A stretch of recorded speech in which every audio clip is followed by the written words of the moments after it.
It, it was the wrong way. Okay, now we're back. Okay.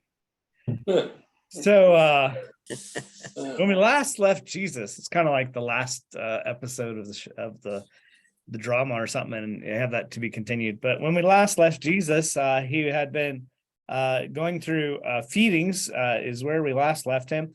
We had those interactions, the two feeding miracles, one of 5,000 and the other of 4,000, that bracketed the kind of the teaching about what is clean and unclean, and what goes into the body and what comes out, and what truly defiles, and also the interaction with the Canaanite woman, which also had to do with bread. So it's interesting how the two feeding miracles are really kind of enveloping or bracketing these two things that have to do with the ways in which we eat with clean or unclean hands, and what truly defiles, and the Canaanite woman, which also centers on bread, of is there enough bread to go around, and that she says that statement that about even the crumbs is what she takes. So that there's this idea then in those miracle stories, I think, that that there's more than enough, and that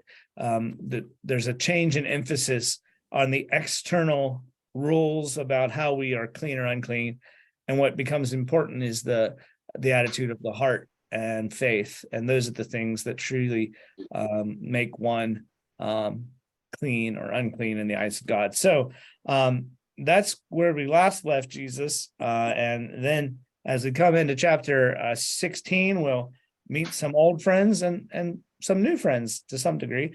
So let's talk about verses 1 through 4. Someone could read that. I will.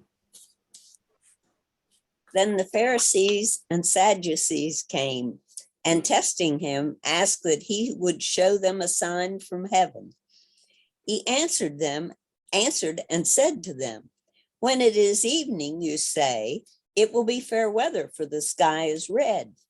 And in the morning, it will be foul weather today, for the sky is red and threatening. Hypocrites! You know how to discern the face of the sky, but you cannot discern the signs of the times. A wicked and adulterous generation seeks after a sign, and no sign shall be given to it except the sign of the prophet Jonah. And he left them and departed.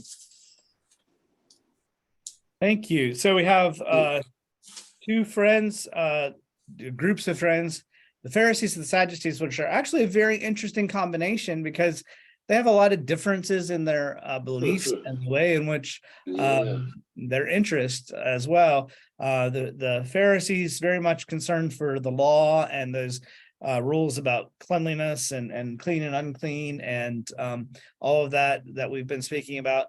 They had different beliefs surrounding whether there was or wasn't a resurrection, and totally different kind of goals, in that it seemed that the Pharisees were more focused on that holiness and relationship with God, whereas the Sadducees really were focused on kind of keeping the status quo within Jerusalem and keeping their power to some degree. And so they really centered their focus on the kind of the aristocracy and the temple complex, and making sure that was all continuing to benefit them to some degree. And so there's two groups then that usually are going separate directions in what they're emphasizing as far as both their beliefs and their priorities and their politics come together to do what?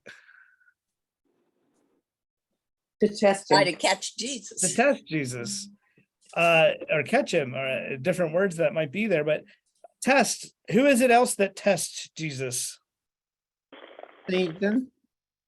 Satan, yeah. Satan is the one who has tested Jesus earlier. And so we're seeing then how that through even the words that Matthew's using to describe their interactions, that they are in league with the enemy, that they're in league with Satan. And so that comes there.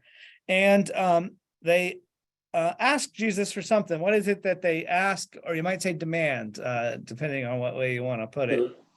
Sign. Sign. From heaven. A sign from A heaven in miracle. particular, right?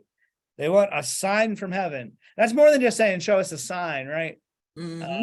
A sign from heaven means it has to be something like big time, cosmic type of sign that they want, something to really confirm Jesus's authority. And Jesus's response actually uses that word, and it's important, just as you think about that the words heaven and sky in this in the language are the same terms. And so when he's talking in this way, he kind of plays a little bit with them, I think, because they're like, we want this heavenly sign, and they're asking for a divine sign.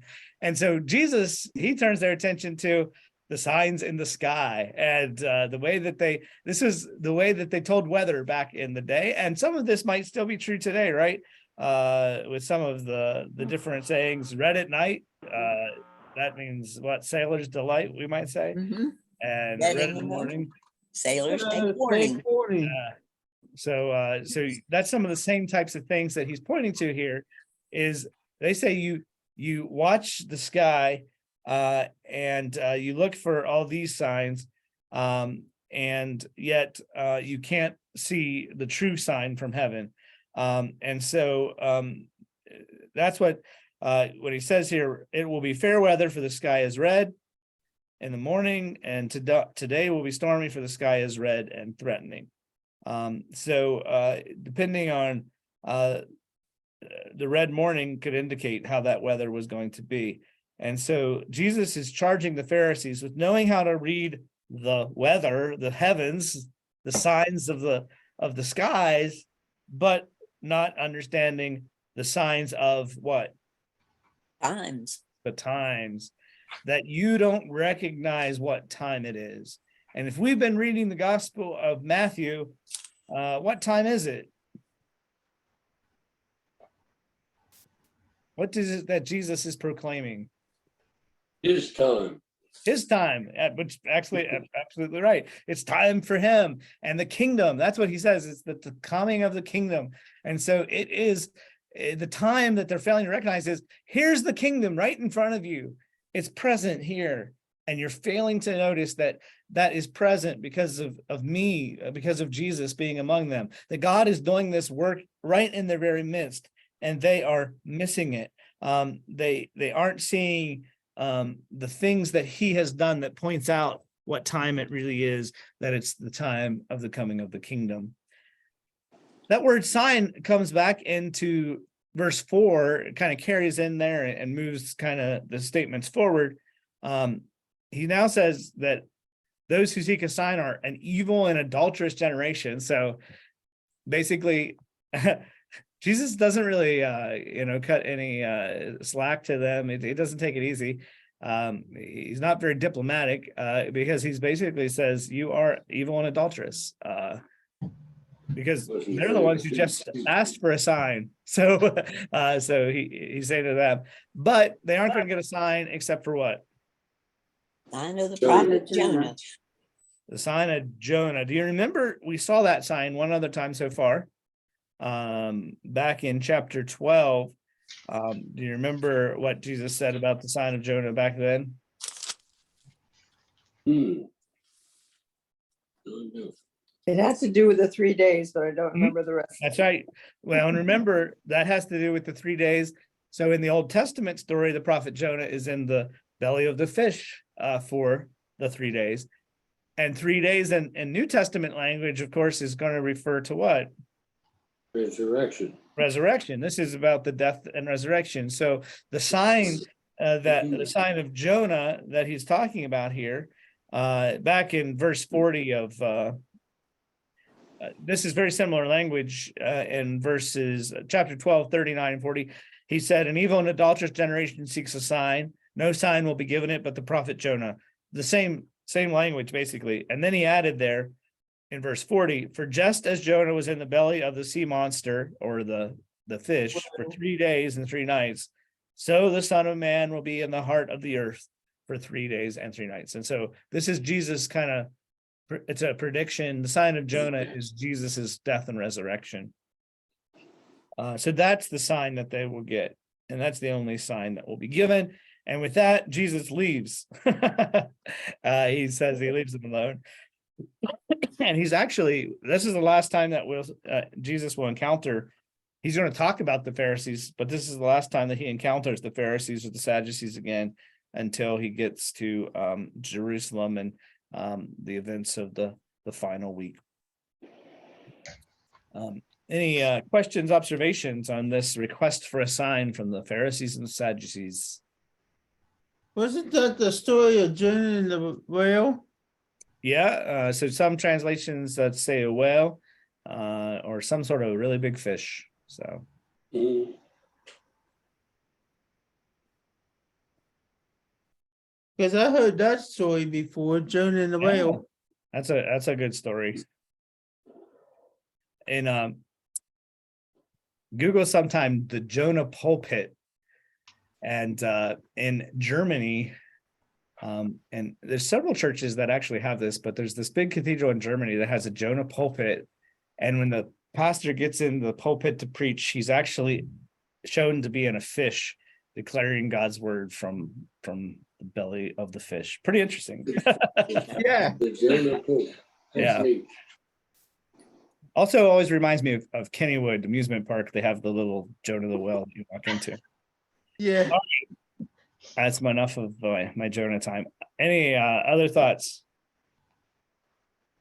Verse 5 through 12. We're still going to talk about the Pharisees, but they're not present for the conversation. So 5 through 12. If someone could read that. I will. Thank you, Susan. And when his disciples had come to the other side, they had forgotten to take bread. Then Jesus said to them, "Take heed and beware of the leaven of the Pharisees and the Sadducees."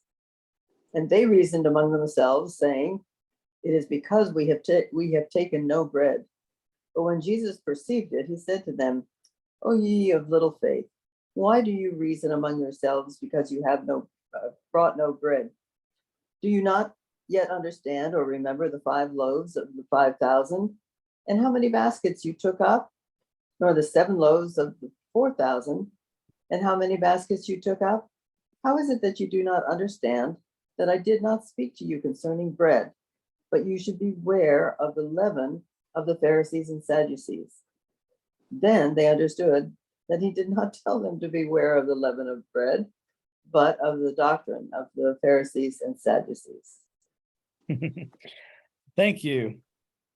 So it starts this kind of conversation starts off in an kind of a curious way because the disciples, they came to the other side. It seems to be that maybe, remember back at the end of chapter 15, I think Jesus might have kind of left to be alone again, one of those kind of times, and that now the disciples have kind of caught up to him, and they're there now, and so they're present. But what's the problem that is presented there in verse 5? No bread. No bread. And that's very interesting that we keep seeing this word bread again and again, and different ways that bread is coming into play. So I think that's very curious. So Matthew just tells us they'd forgotten to take bread. And at that point, they're kind of like, okay, is that a place where it was hard to get bread? Was it remote? We don't know it for sure exactly where they are.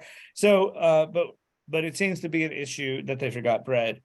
And Jesus speaks to them, and he says, with this idea that they'd forgotten bread in mind, watch out, beware of the leaven of the Pharisees and the, does this say Sadducees or scribes? Sadducees. Yeah. Mine So said so. there are a couple readings, different translations that's one of those textual things. Occasionally it says scribes, but my translation says Sadducees too. But the thing is that beware of the leaven of the Pharisees and Sadducees. We know the leaven, we've seen leaven already in one of the parables, and we talked about that. What does leaven do? It's Like bread. bread rise. It makes the bread rise, and it does that by spreading. And so be careful, it seems to be, of what the Pharisees are spreading. and that seems to be what they're saying. And so the disciples start debating and talking amongst themselves, being like, is Jesus saying this because we didn't bring bread? So see what's happening here. This is one of those things. It happens a lot in the Gospel of John, where there's a misunderstanding, where Jesus is speaking on one level, but the disciples or those listening understand him on another level. So here's an example of that. Jesus is talking, it would appear, in a metaphorical way about the leaven of the Pharisees and Sadducees. He's talking what do you think he's meaning when he talks about the leaven of the Pharisees and Sadducees? Their influence. Influence, yeah, and specifically their influence. Verse 12 will say kind of the clear word there. Doctrine. The doctrines or the teaching, yeah. So it's the doctrine or teaching of the Sadducees, which is their influence, and that's right. I think this is a metaphor for influence, a metaphor for that, the way in which they influence people, and through their teaching and what they have to say. And so Jesus is speaking on that metaphorical level, and we can get that. We're like, he doesn't literally mean the leaven of the Pharisees, but it's almost like the disciples are like, oh, he's saying we shouldn't buy bread from the Pharisees. That's almost the idea of it. They're on that plane where they're taking Jesus literally, like he's actually talking about leaven. But Jesus then points out and calls them you of little faith, which we've seen that little faith. Do you remember one of the other times when Jesus said that little faith comment? Calming the storms. It was to Peter during that storm when he was walking on the water, right? And when he began to doubt, that was, oh, you of little faith. So this little faith having and then we saw some parables that talked about that little faith. But this idea of that lack of faith is the issue, that they're not understanding. The other part about little faith is, okay, so if the problem is that they don't have bread, why would they be concerned about that? I don't know. We don't know, because what? They don't trust. And they don't trust, but why should they trust? Well, talk about the Sadducees and Pharisees asking for a sign. These guys have had, was it 4,000? Yes. Oh, maybe 5,000. Oh, it was both. And they still don't get it. So yes, that's the deal is, so what? They've already seen that Jesus can take a very little amount and multiply it to feed a vast multitude. So certainly he can handle 12, right? So that really is pointing out to the part of their lack of faith. And so there's several ways in which this lack of faith, it's a lack of faith in the sense that they don't understand Jesus. There's the lack of faith in the sense of they don't trust Jesus and that they are missing the signs. It's not just the Pharisees and the Sadducees that are missing the signs. They've also been missing the signs, or at least the point of the signs. They've been seeing the miracles, but they haven't really understood, and it hasn't cultivated their faith to the degree that it needs to. And that's why Jesus draws their attention, and he draws it specifically to the numbers, right? And he does both of the incidents that were recorded just in the previous chapters about the 5 loaves and 5,000, and he points to the leftovers, and then the 7 loaves and the 4,000, and he talks about the baskets again and the leftovers, so that Jesus gave in abundance. And so that is exactly pointing out the fact that they don't have to be concerned about a lack of bread. Jesus is going to supply their needs. And so they should have trust in him to do that. But it also turns around then. How did you not know? How did you not know that I was not speaking to you about bread? That's a very lot of negative not words in there, isn't there? but basically he's saying, how is it that you are taking me literally? I'm not talking on a literal. And he reiterates his statement, beware of the leaven of the Pharisees and the Sadducees. And he's then, once he said that, it's almost like now it sinks in. Now it says they understood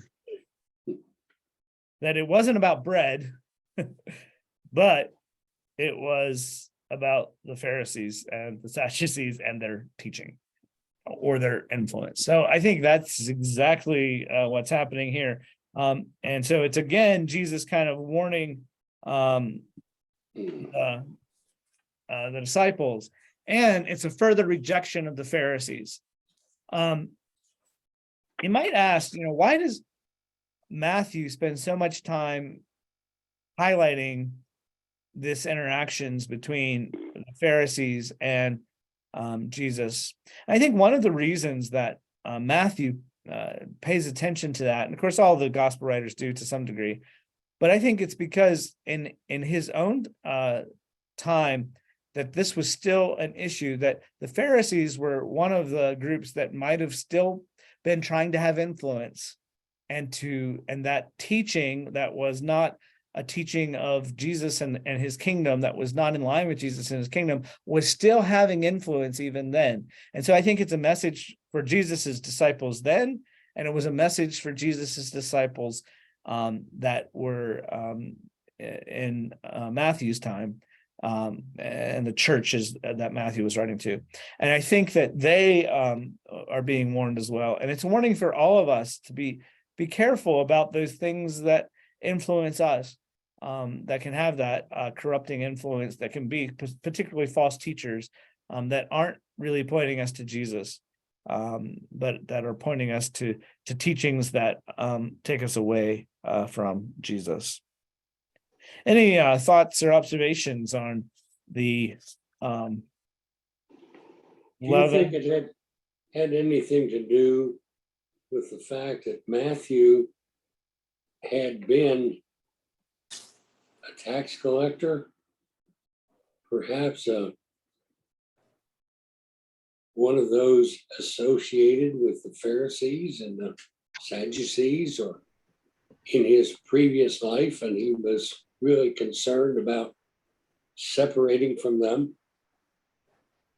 Yeah, I think that he could, as a Jewish person, you probably would have been right in the middle of some of those conversations and debates that were happening with the Pharisees and the Sadducees. And sometimes you would maybe line up with one or the other. And so he probably had been influenced by their teaching, particularly as a Jewish person. I think most people within Palestine at this time period would have been influenced by these groups. And so I think that would be part of it for sure. They were very influential. And so I think that's part of why the gospel writers really are very interested in pushing the disciples and those who follow Jesus away from that teaching, because they know that it can lead away from Jesus rather than to Jesus. Okay. Any other questions on leaven and yeast and the bread, the misunderstanding? Well, we come to a big point here in 13 through 20. Someone read that.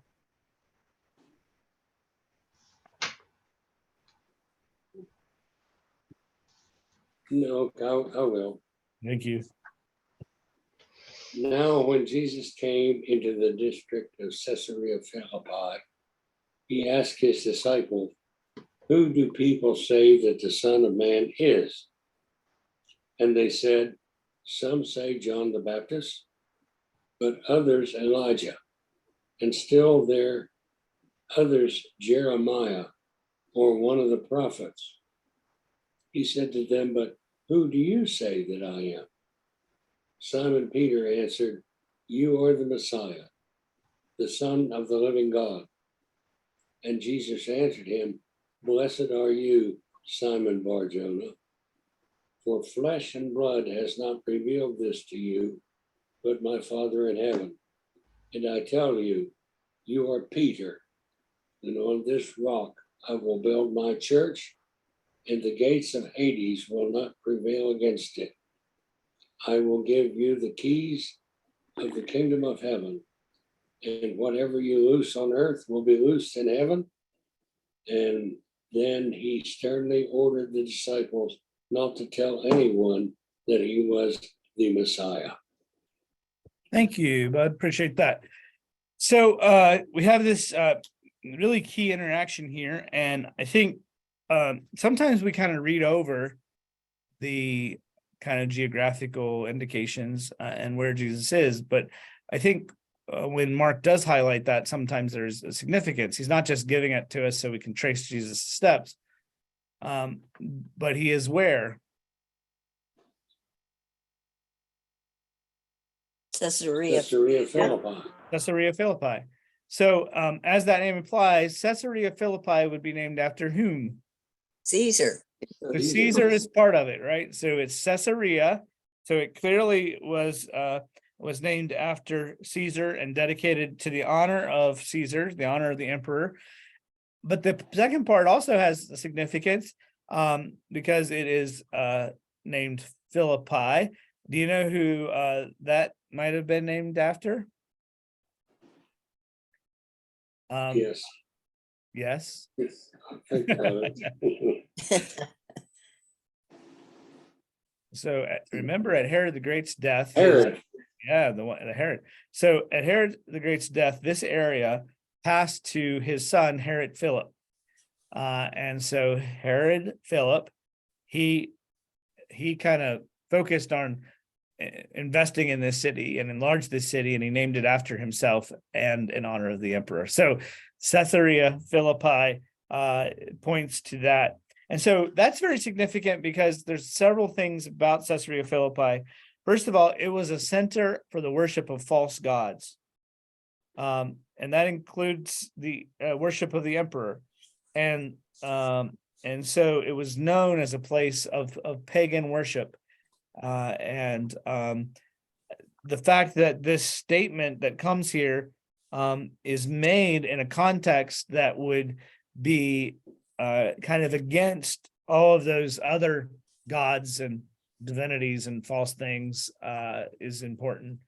The second part is that it's important politically. So it's important as a religious place, but it's also important as a political place because of all the things that we're highlighting here about Caesar and his being named after him, as well as Herod Philip and how he used this.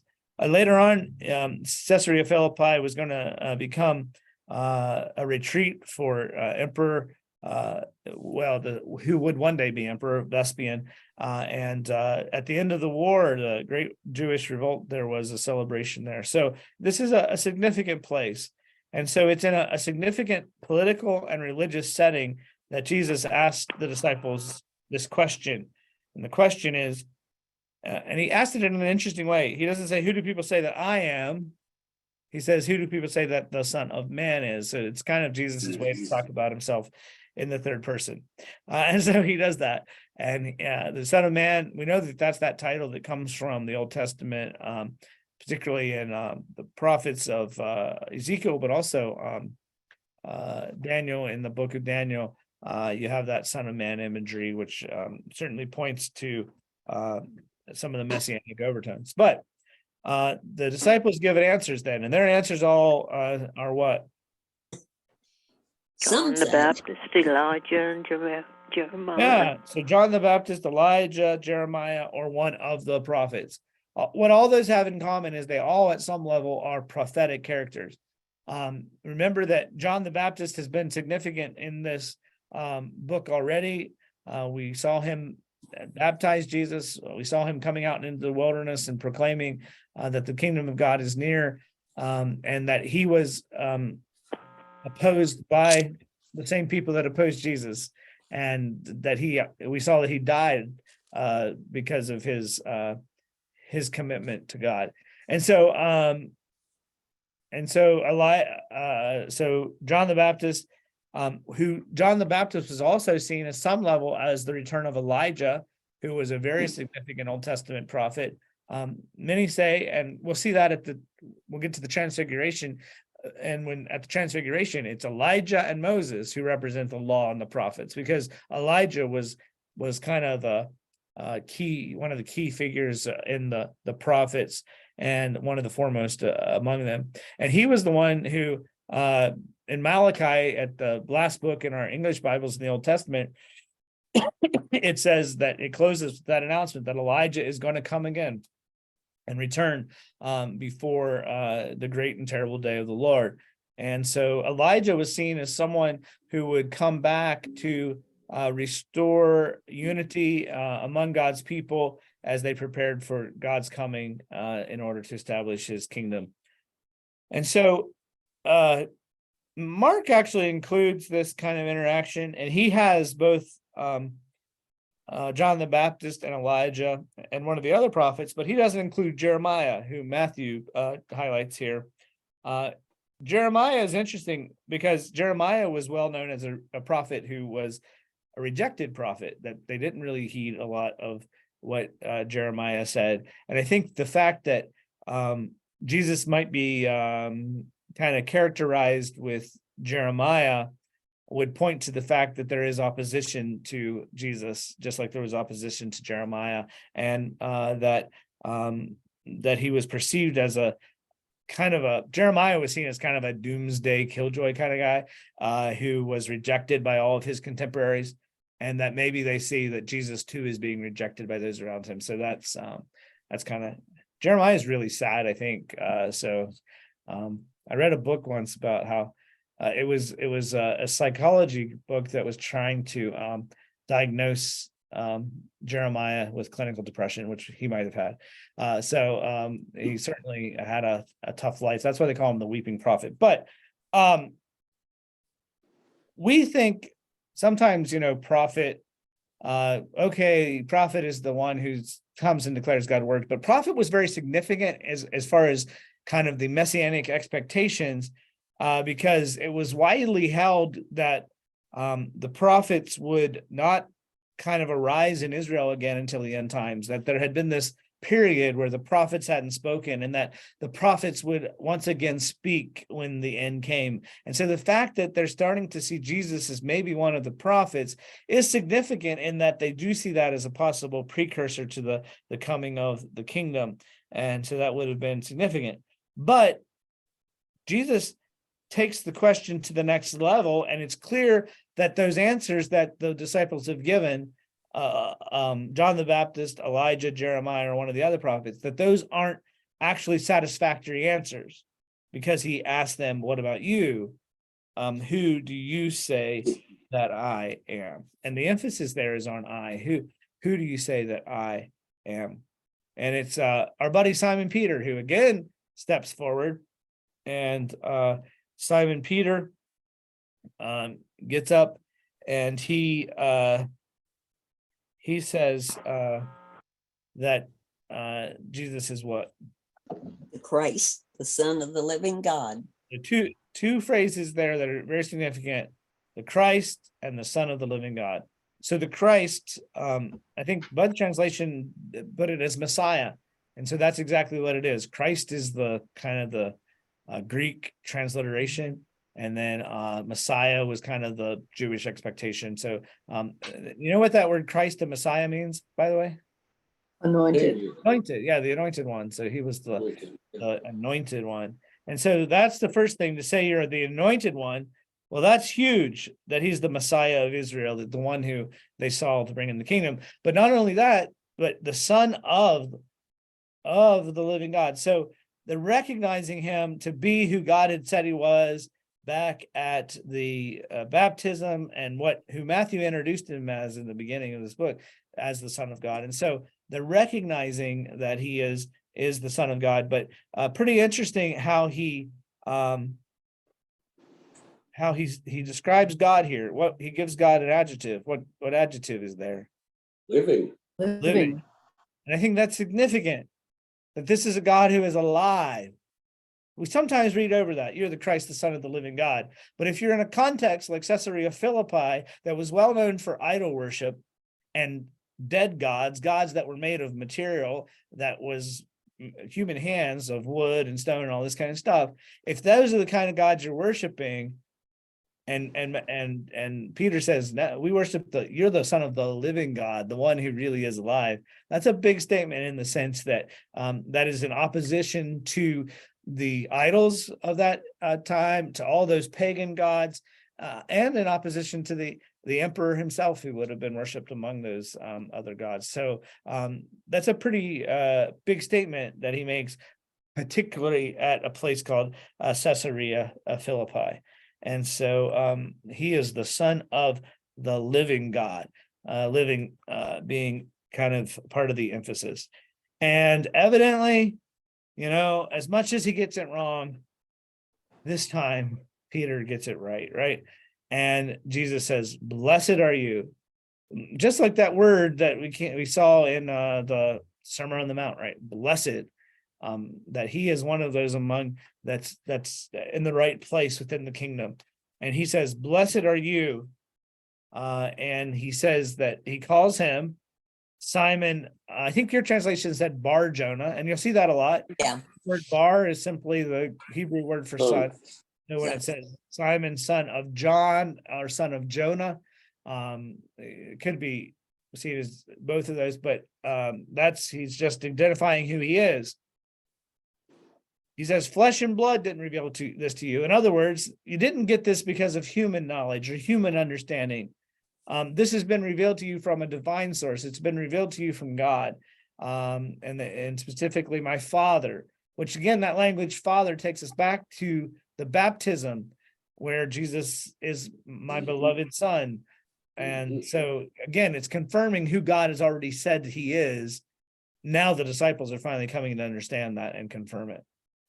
But then Jesus gives Simon a name change.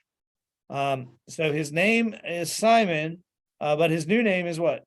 Peter. Simon Peter. Petros. Yeah, it's now Peter or Petros, which that word Petros means what? Rock. It comes, rock. So it's I say to you that you are rock.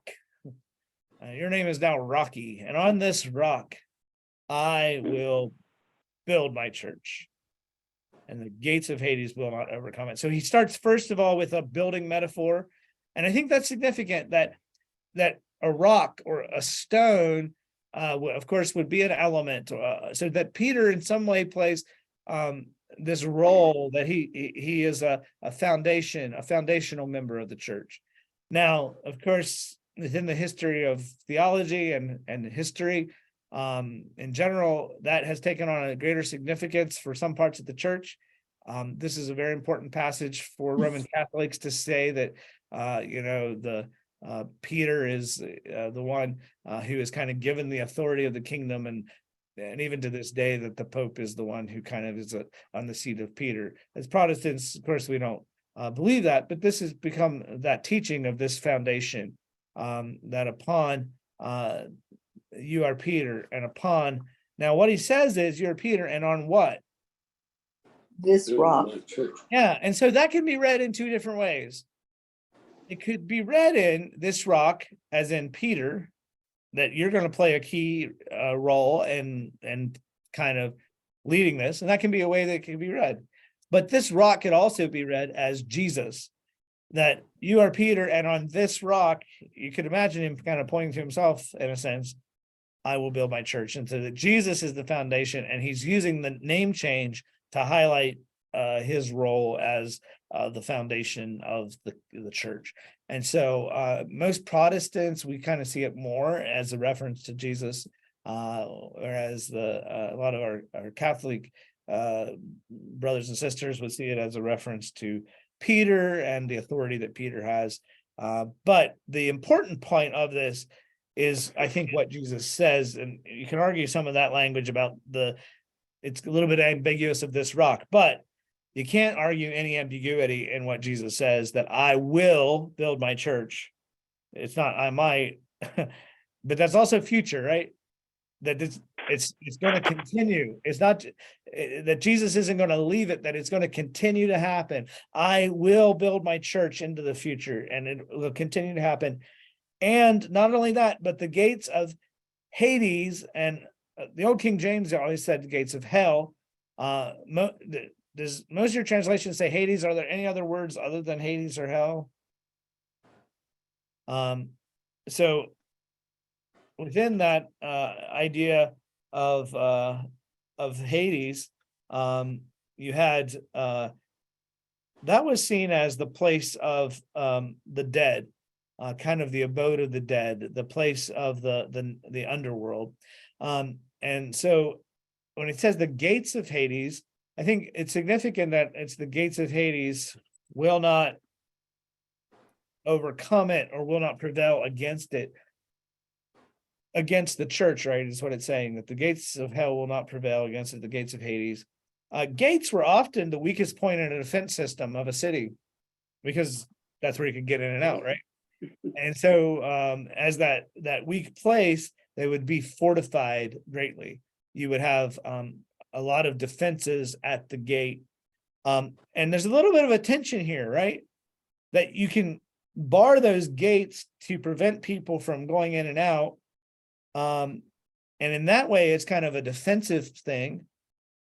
But gates here, it almost is like gate is a offensive thing, that it's going to come against it. And so there's a little bit of that tension in there. Is this the sense that that the church is going to, when it says that the gates of Hades will not overcome it, does it mean that that Hades is going to be trying to overcome the church, and that they're on the offense? But it's funny because I heard a preacher preach a sermon on this one time.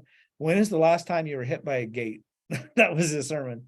I remember it like 20 years later because it was an interesting title. But and I was like, yeah, you don't get hit by a gate, because a gate's a defensive weapon generally. And so the point being is that is not going to prevail against the church, because the church is on the offense, that the church is the one who will be able to prevail against that, because Christ is with the church. And so we don't have to fear death. We don't have to fear any of those things that the evil and death would do, because they're never going to be able to overcome the church and overcome the strong foundation that the church is built upon. So as one commentator says, the saying states unequivocally that death with all its power cannot put an end to the Christian community.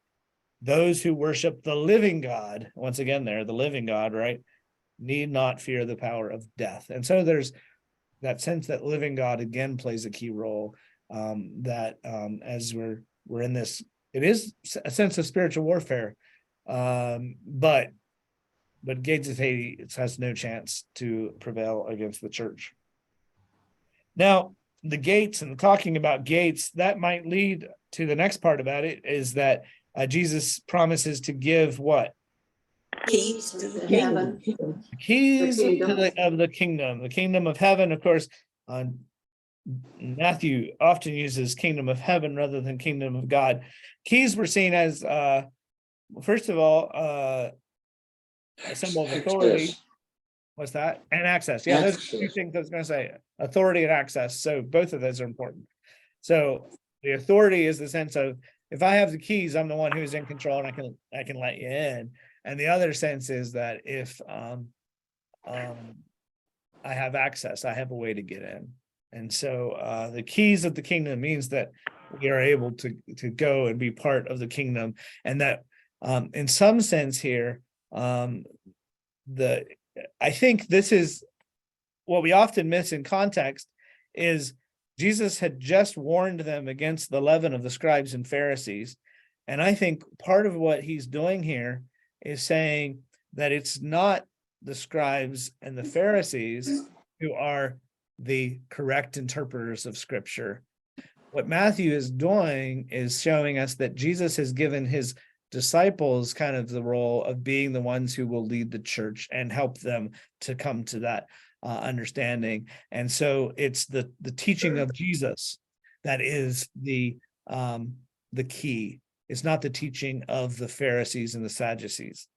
So I think he's still kind of playing off that a little bit to say that it's not them, that it's not the Pharisees or the Sadducees, it's not the scribes, it is Jesus and those who he has called into his church, who are now the ones who are able to exercise authority to properly interpret scripture and to do the things that Jesus has commanded. And so I think that's the sense of undercutting again. No, it's not the Pharisees and the Sadducees. It's the community of Jesus. That's where it's at. And so that's important. But I think, as you look at this, all those future tense verbs, so important. It is not might, it is will. Will build his church, Hades will not overcome it. He will give the keys to the kingdom. And then we have this part about binding and loosing. It says, whatever is bound will be bound in heaven. Whatever is loose will be loosed in heaven. Any idea what he's talking about with binding and loosing?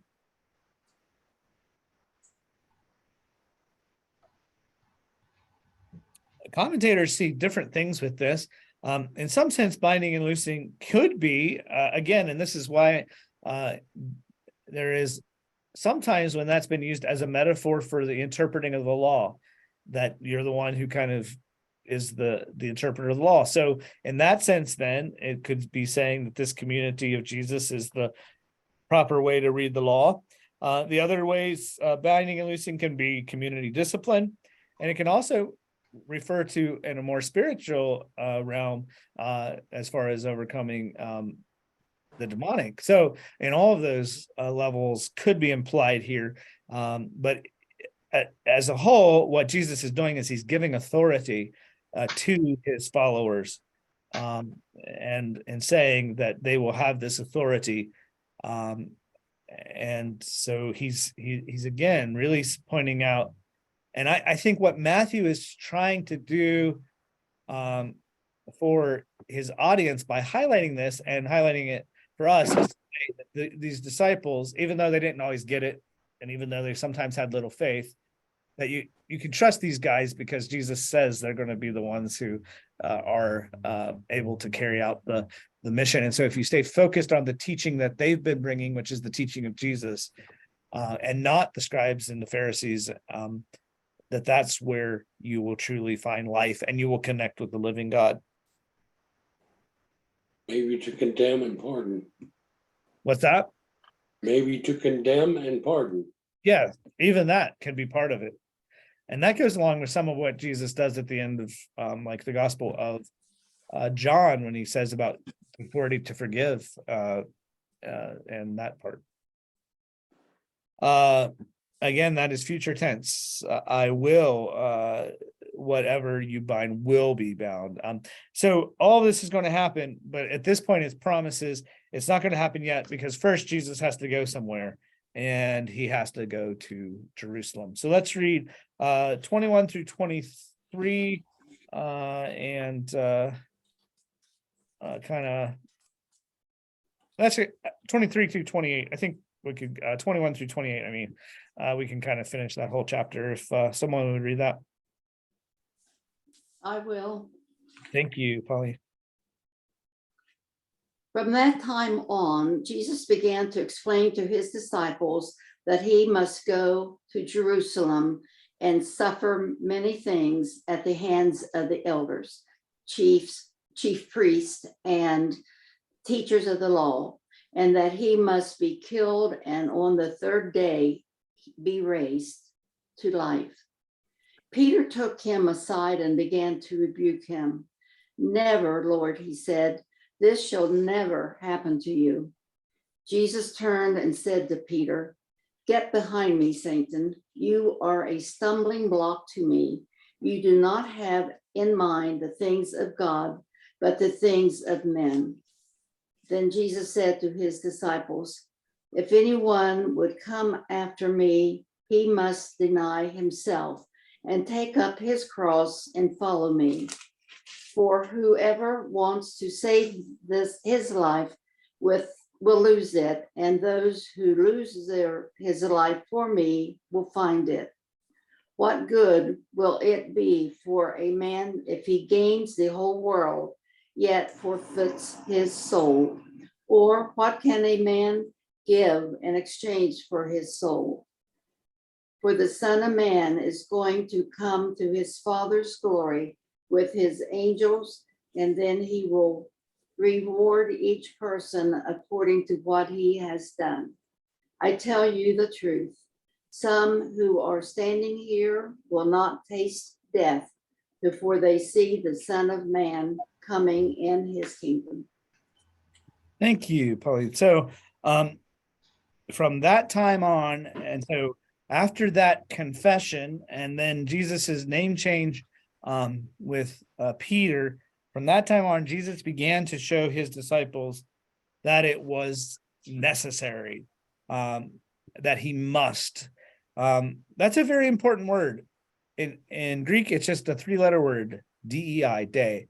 But it is a significant word. It's theologically powerful, that it suggests that word, that what Jesus is going to do in Jerusalem is completely necessary. It's a divine necessity, and that it's necessary for the forgiveness of the sins that Israel required, that he lay down his life on behalf of his people. This is the way in which he saves his people. And he has to go to Jerusalem. He has to confront the religious and the political powers in Jerusalem. He has to suffer the consequences of that. But he goes with the confidence that what's going to happen? He'll be raised again. Yeah. And that's very significant. And we see that word again on the third day, reminding us, oh, that sign of Jonah, when it's 3 days, well, there's 3 days again. And so we're reminded that here, that's the sign. Maybe that's the sign. And so the sign is resurrection. And so the resurrection shows us that Jesus will go through this suffering, but that he will ultimately be vindicated by the living God. And so his death and his resurrection will be the definitive sign of the coming of the kingdom. So, we have the appearance there. He will suffer many things from the elders, the chief priests and the scribes. That's actually the first time we've really seen the elders specifically identified. We talked about the tradition of the elders back in chapter 15, but the elders were kind of the leaders in the community. And so they were designated as some of the leading families among the Jews, and sometimes those who kind of played a role in the council that sometimes is called the Sanhedrin. So they were seen as the local authorities. So they played a key role within the community. That reference to 3 days also reminds us of Hosea. Hosea chapter 6 said that after 2 days he will revive. On the third day he will raise us up that we may live before him. And so that's there. But then we have a response. So just when Peter looks good in the last section, Didn't take him long. all of a sudden Peter, and the verb here is interesting. What does Peter do to Jesus? Rebuke him. Yeah, it's like he straight out rebukes him, calls him out on this. So Peter's response is to rebuke Jesus, and he says, God forbid, Lord, this is not going to happen to you. Like, he's really confident that it's not going to happen. Whether that means he's going to defend him, or he just thinks that Jesus is the conquering Messiah that was expected. He certainly might have had that expectation. The fact that he rebukes him, and what Jesus actually calls him is what in verse 23? Satan. Yeah, Satan. So here again, it wasn't only the Pharisees and the Sadducees who were in league with Satan. Some of Jesus' own disciples are playing that role of being a tempter to him. And what is it that he's really trying to tempt him to is to avoid the suffering that is necessary, that he wants him to take the easy way out. That's what Satan wanted him to do at the very beginning of right after the baptism.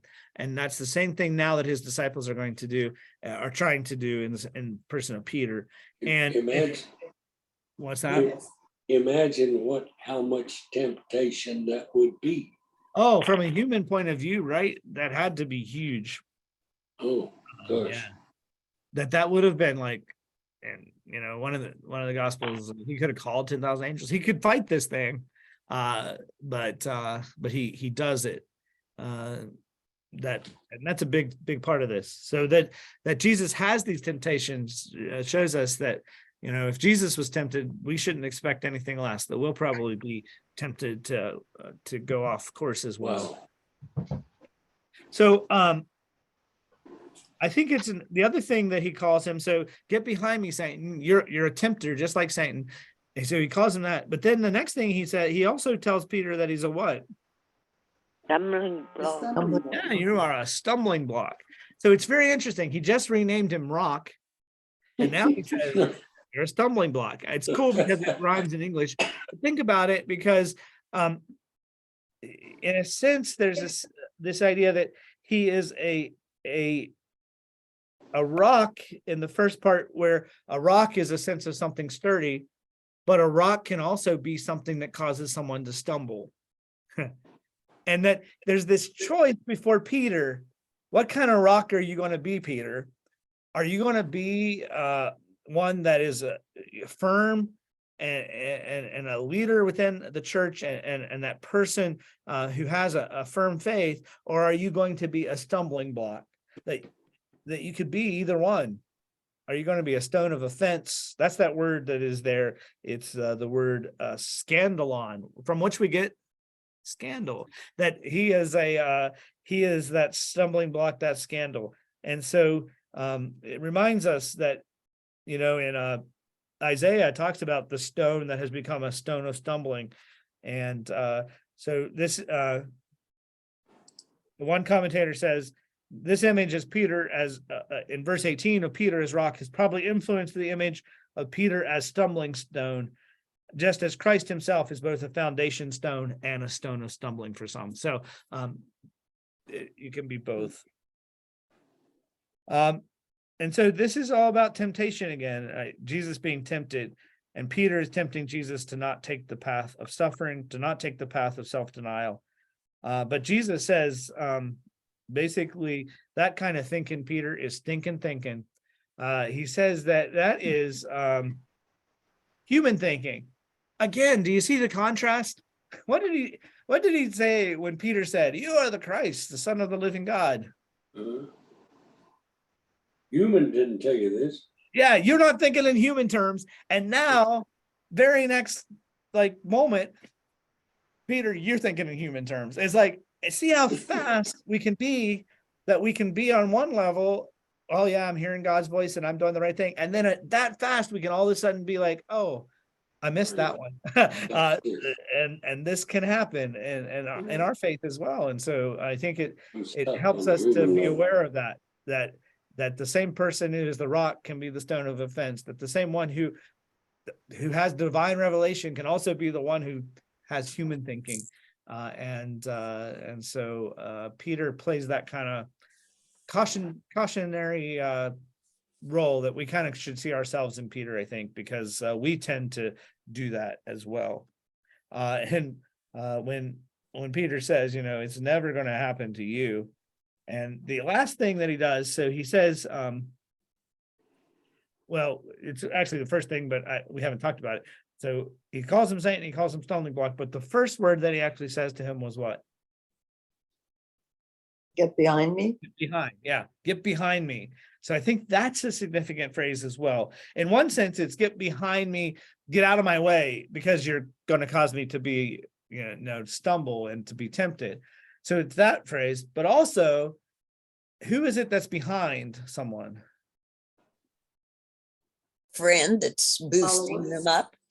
Or Follower. A follower, yeah. Yeah. Oh, so here's the thing. Also, I think Jesus might be saying, in some sense, it's get out of my way, so you're not going to cause me to stumble. But the second thing is get in your proper place. You're the disciple. Get behind me and play the role of the disciple, and I'll show you the way that we're called to live. And so I think that's part of what that language is as well. Like, get behind me. And so it's interesting that Peter is tempting him to give up the path of suffering and the path of self-denial. And so Jesus takes this opportunity to talk about that self-denial is not just going to be his lot as he goes to Jerusalem, but that all of his followers will have to deal with self-denial. And he uses that word follow. And that's why I think that get behind me might be pointing to that idea of following. And so we have these important sayings on discipleship. So Jesus has to go to Jerusalem. He has to face his suffering there, but he tells his disciples that following him will require the same commitment from them. The disciples can't expect to get a better deal than their master. And so they will have to go through the same thing.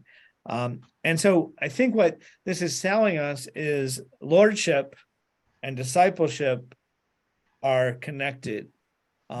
That what Jesus goes through is also what his disciples are called to go through. That we are called to be like our teacher, and that sometimes will have very serious consequences. And that's why he says, come after me, be my disciple. And it's either what? Deny yourself or deny Christ. There's no middle ground in this. What is required is that you are focused on being connected to Jesus. And these words, look at the verbs there. It's all, so the first two are something you do one time. So deny, take up your cross. So you pick up a cross. Well, and a cross, of course, that's an instrument of torture. We know that that's the place of execution. It's a pretty powerful image of discipleship. And I don't know that we can really get to, and I don't even know that there's a good kind of modern metaphor that we could use that would even get the idea, because you could say electric chair, but it wasn't to the same degree of we've sanitized that a lot so that it's not the same type of thing in our culture that the cross was a public display and a gruesome display and something that was meant to deter people from going against the empire. And so all of that is Jesus saying you got to do that. And then he says, though, so you got to deny, take up the cross, and then the verb says, follow me. The Greek tense there is very interesting. Deny, take up, and keep on following. That it's a present, you keep on doing it. You have to continually make that commitment to follow him. It's not just a one-time decision.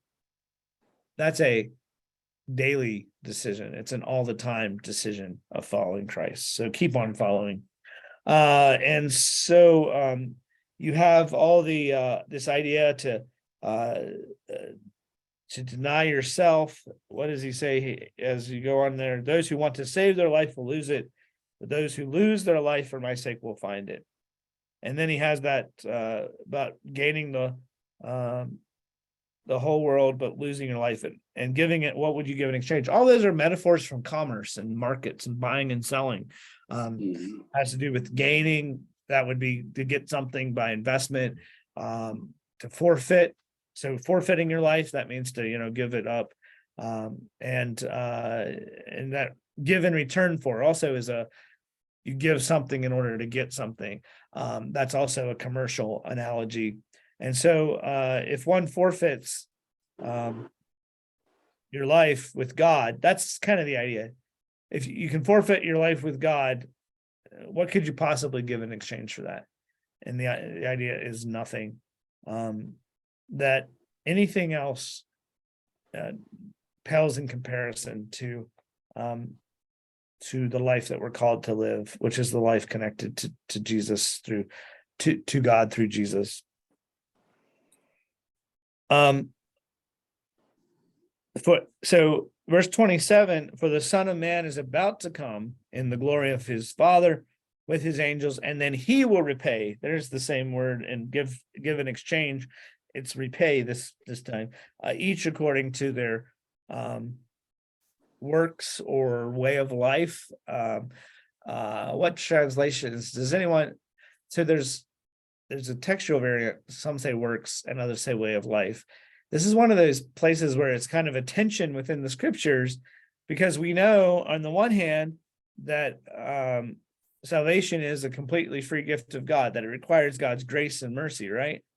And on the other hand, there is a sense in which there will be judgment, and that you will be accountable for how you lived, your practice in life. And so that will be in accord with your righteousness and obedience to God. And so there's this tension in a sense between grace and works. But I think you have to take the whole tenor of scripture to understand that our initial salvation always is a gift of God. And then we are called, like James will talk about, because what happened is people used grace as kind of a license to just live however they want.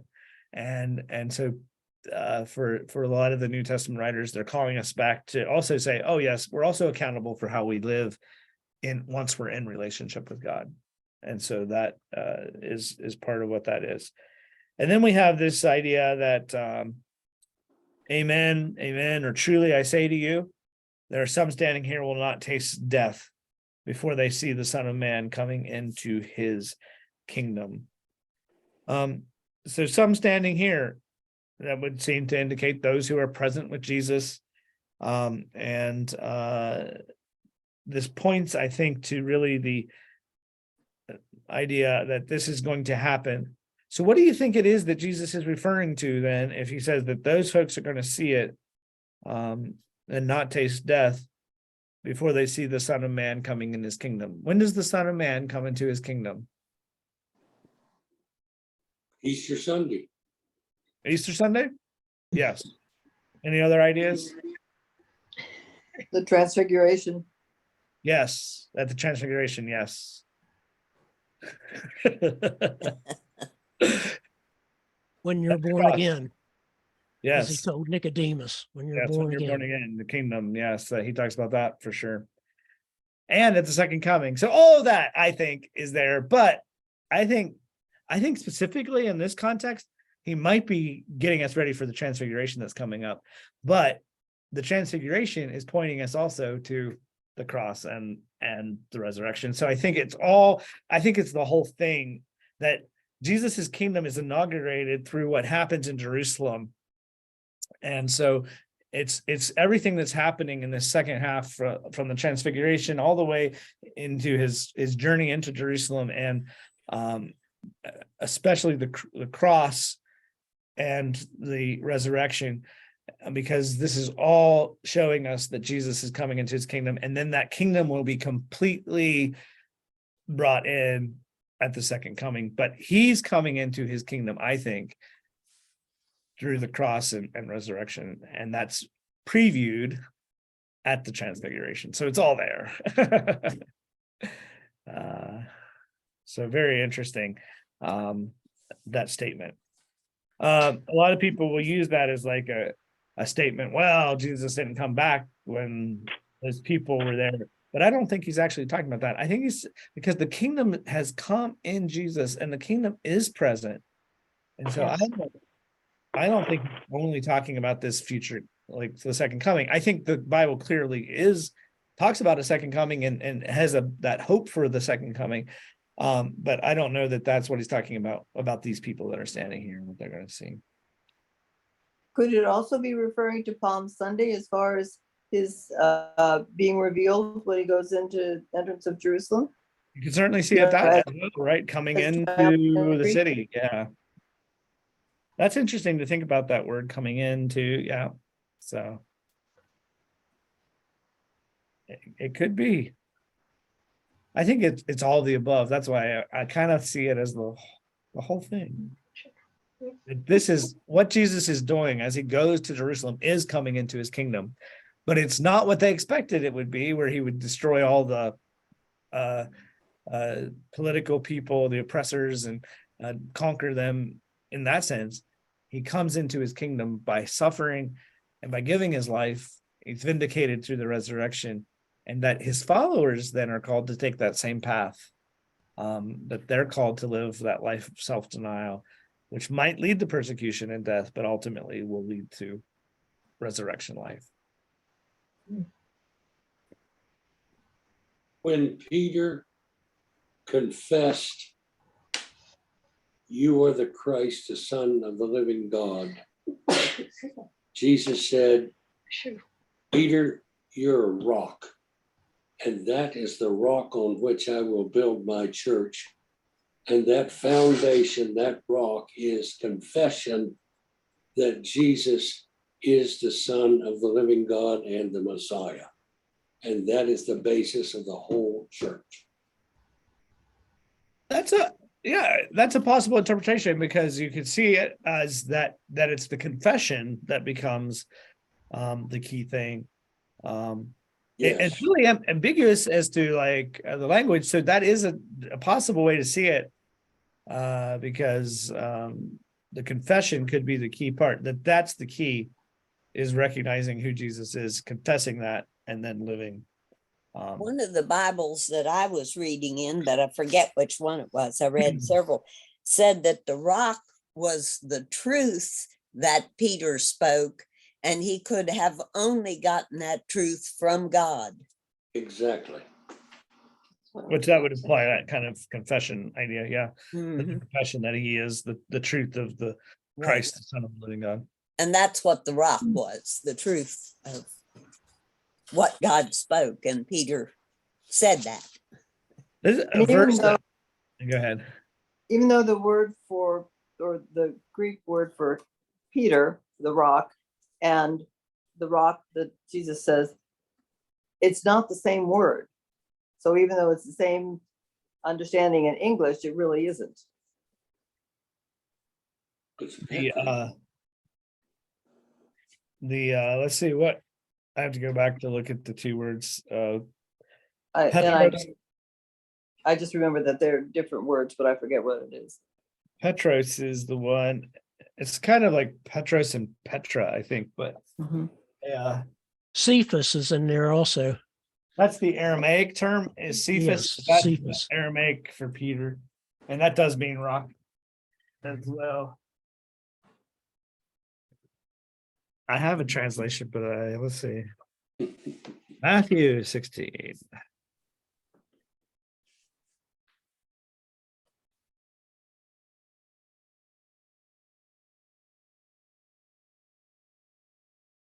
While you're looking that up, Yeah, go ahead. Matthew, Sure. I'd like to maybe, I don't know whether I can clarify this grace and works.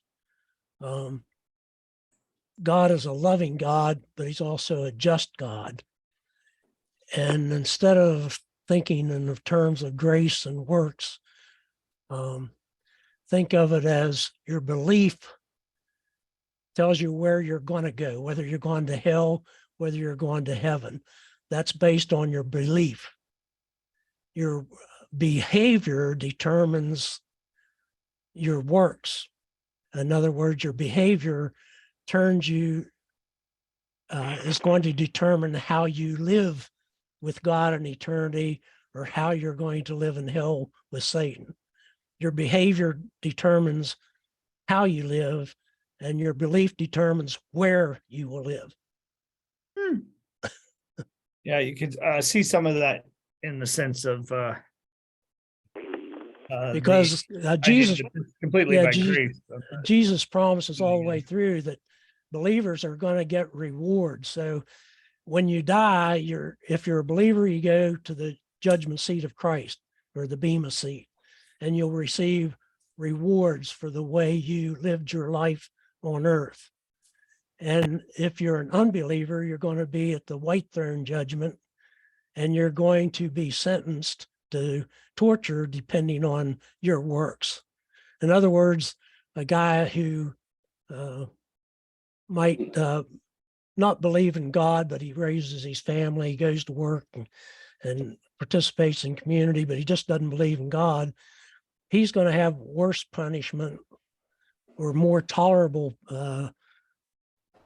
punishment than a Hitler who killed 6 million Jews. So there'd be a degree of punishment, and as well as the rewards for the believer. Those who do well will be the mayor of 10 cities, and those who only have less talent but use their talents will rule one city, that type of thing. Mhm. So the degree of rewards is based on your works, and where you're going to spend eternity depends on your belief. Yeah, faith. So Oddly enough, your behavior matters. How you live on earth in our bodies, our behavior does matter when it comes to the judgment. oddly enough, my Bible on verse 27 down there, when the Son of Man will come in glory of his Father, the last line says he will reward each according to his works. Yes, that's the Bema seat. That's a believer. So the words here are I say to you that you are Petros, you're Peter, Petros, and that upon this Petra, the word is Petra. So the difference in those two words is Petros is masculine, Petra is feminine, but they are the same roots. So I say to you, you're Petros, and upon this Petra, I will build my church. And then the gates of hell. But yeah, that's the words there. So see that. Let's see if that the other stumbling block is just, I don't think that actually has the word rock necessarily in it. It just says stumbling block, but I think some of that's going on in this play on words. What verse was the stumbling block? I agree with Bud though. I think it's on the rock. The rock he was talking about was the statement Peter made in his belief that Jesus was the Son of God. That's the rock. That's the foundation. And that was Peter stating that belief that Jesus was the foundation. He was the Son of God. And that's the rock he's going to build the church on. Yeah, it's interesting how throughout history, this is one of those passages that's probably had more written on it than in a lot of other passages because of this kind of question of this. And there's three schools of thought that the rock is the confession, that the rock is Jesus, that the rock is Peter, and then there's a fourth one that sometimes pops up that the rock is it's the disciple. It's kind of the church itself, that these founders of the church that are then built upon. But it seems to me that it has to be either Peter, Jesus, or it could be the confession. It's not really clear. It just says upon this rock. And then you have to say, well, which rock? So it's on the confession. It's got to be on the confession. I think there's ways that you can argue for any of the above. And that's why we have probably different denominations that have developed over this very So it's very fascinating. But the key, I think, in that whole passage is the part that comes really after that, is that Christ is going to build his church, and that church is going to be able to sustain everything that comes against it, for anything that the powers of darkness would bring against the church, and that the church will be, when it looks like the church is going to maybe die out or be persecuted to the point that it won't be able to go on, that the church will prevail because God is promised that he will sustain the church. And so that promise, I think, is part of the key here in this passage. All right. Good thoughts, good discussion. Lots of stuff we can hash out. We need a go even slower through my verse by verse readings. All right.